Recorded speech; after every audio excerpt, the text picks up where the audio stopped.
अगर लगातार प्रयास करने के बाद भी और कड़ी मेहनत करने के बाद भी आपको सफलता नहीं मिल रही है, आपको लग रहा है कि आपका भाग्य आपके खिलाफ है, तो समझ लीजिए कि अब आपको अपने विचारों को सही दिशा देने की जरूरत है। ठान लो तो जीत है, मान लो तो हार है। सबसे पहली बात, नमस्कार, मैं अभिनय आप सबका अभिनय में इस पे स्वागत करता हूं। देखिए, अगर आज आप दुनिया में हर एक इंसान से ये पूछते हो कि आप अपने जीवन में क्या चाहते हो, तो हर एक इंसान अपने जीवन में खुश रहना चाहता है, प्रसन्न रहना चाहता है। हर एक इंसान के जीवन की ये आवश्यकता है। सफलता क्या है? आज आप अगर ये सोच रहे हो कि मैं जाके कहीं मोटिवेशन क्लास ले लूं, मैं कहीं मोटिवेशन ले लूं, तो क्या मोटिवेशन सफलता के लिए जरूरी है?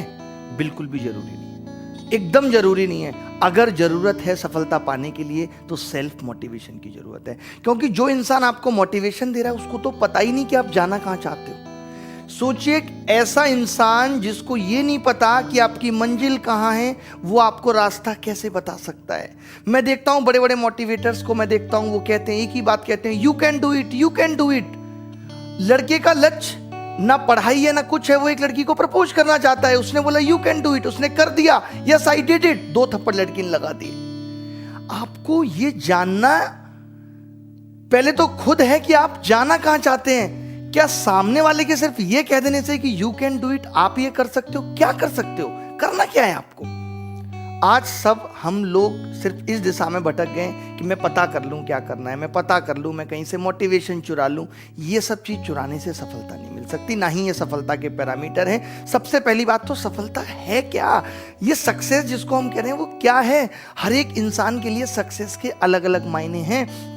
बेसिकली हम प्रसन्न रहना चाहते हैं, हम अपने जीवन में खुश रहना चाहते हैं। अब हमारे खुशी के पैरामीटर बहुत अलग अलग हो सकते हैं। एक इंसान जिसकी जॉब नहीं लगी बट बिजनेस में अच्छा कर रहा है, बहुत अच्छा कर रहा है, बट उसका लक्ष्य ये है कि अब वो रीता के साथ शादी करना चाहता है, बट उसके पेरेंट्स नहीं मान रहे। इसका मतलब उसके जीवन में दुख है। उसके जीवन की सफलता ये है कि वो रीता से शादी कर पाए। पैसा उसके जीवन की सफलता नहीं है। तो सब लोगों के जीवन की सफलता अलग अलग है। तो आज से मैं इस वीडियो को लेके आने के लिए सिर्फ मेरा उद्देश्य यही है कि आप आज से ये मोटिवेशन वीडियो लोगों की YouTube पे ये सब देखना छोड़ दो। अगर आप देख भी रहे हो तो सिर्फ अपने मेंटोर की देखो, टीचर्स की देखो। जितने भी टीचर्स पढ़ा रहे हैं, तमाम गुरु, अध्यात्म, ये वो दुनियादारी, तमाम तरीके के मोटिवेशन देने में लगे हुए हैं। क्या सच में हमें उस मोटिवेशन की जरूरत है?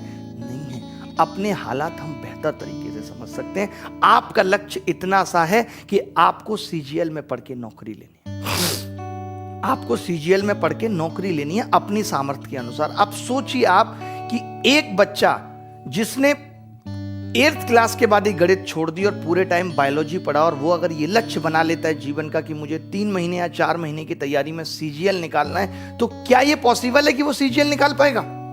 कभी पॉसिबल नहीं है 3 या 4 महीने में, क्योंकि सीजीएल में जो रोल है वो गणित का है। सीजीएल में जो रोल है वो गणित का है, और गणित सीखने के लिए एक बायोलॉजी के बच्चे को 1 साल मिनिमम लगेगी। तो कई बार गलत उम्मीदें खुद से पालना भी बहुत घातक है, जो हमारी सफलता में बाधक है।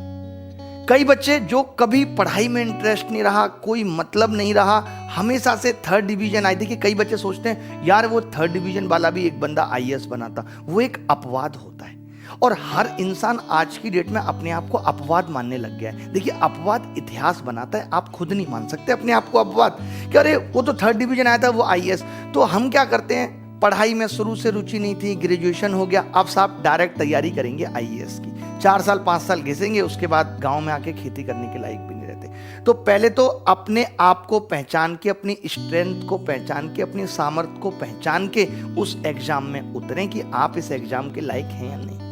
ये भ्रम ना पालें कि एक आदमी ने ऐसा किया था कि उसकी 3rd डिवीजन थी और वो आईएएस बना था, तो मैं भी बनूंगा। ये भ्रम बिल्कुल भी ना पालें। अपने आप से गलत उम्मीदें पालना भी सफलता में भी बाधक है और हमारे खुश रहने में भी बाधक है। तो सबसे पहली जरूरी चीज, जब आप किसी भी डायरेक्शन में आप आगे बढ़ना चाहते हैं, कुछ भी आप जीवन में सफल होना चाहते हैं, सबसे पहली चीज है कि अपने आप को पहचानना कि आप किस लायक हैं, आप क्या कर सकते हैं, क्या आपकी स्ट्रेंथ है, कैसे अब तक आपने जीवन में कुछ अचीव किया है, आपके विचार कितने स्ट्रांग हैं, आपका दृढ़ निश्चय कितना है किसी भी चीज को पाने के लिए। आप जब एक चीज के पीछे भाग जाते हैं तो उसको पाकर ही रहते हैं। ऐसी कुछ क्वालिटीज आपके अंदर हैं या नहीं, ठीक है, अब मैं इनको अपनी सफलता प्राप्त करने में लगाऊंगा। अपने आप को पहचानना सबसे पहले जरूरी है। भ्रम में रख के नहीं मैं तैयारी करूंगा 3-4 साल खराब करूंगा। मैं आपको बता दूं, मैं आज बहुत ही एकदम क्लियर कट बात करने आया हूं कि अगर आपको लगता है कि आपके गणित समझ में आती ही नहीं है तो आप सीपीओ की तैयारी शुरू कर दो। कोई मतलब नहीं है कि आपको जब कोई चीज समझ नहीं आ रही और फिर भी आप लगातार सीजीएल में एफर्ट लगाए हुए हैं। मैं ऐसे ऐसे लोगों को जानता हूं, भाई क्या कर रहे हो, मैं ऐसे ऐसे लोगों को जानता हूं जो 8-8 साल से तैयारी में लगे हुए हैं। 8 या 9 साल हो गई और अब स्थिति यह है कि ग्रुप डी का एग्जाम भी अभी निकलने का नाम नहीं ले रहा। तो पहले अपने लक्ष्य को देखो कि करना क्या चाहते हो, एग्जैक्ट चाहते क्या हो अपने जीवन में, क्योंकि जब तक लक्ष्य क्लियर नहीं होगा तब तक राह क्लियर नहीं हो सकती। पता नहीं चल सकता कि किस राह पे जाना है। जब ये एक बार क्लियर हो जाए, खुद को पहचान पाओ कि क्या करना है, उसके हिसाब से प्लानिंग करो। उसके हिसाब से प्लानिंग करो कि अब मुझे 6 महीने में सीजीएल निकालना है, इतनी मेरी ताकत है। मैं अब तक भी इतना पढ़ते हुए आया हूँ 6 महीने में। बीटेक में भी मैं एक रात में पढ़ के सिलेबस याद किया करता था।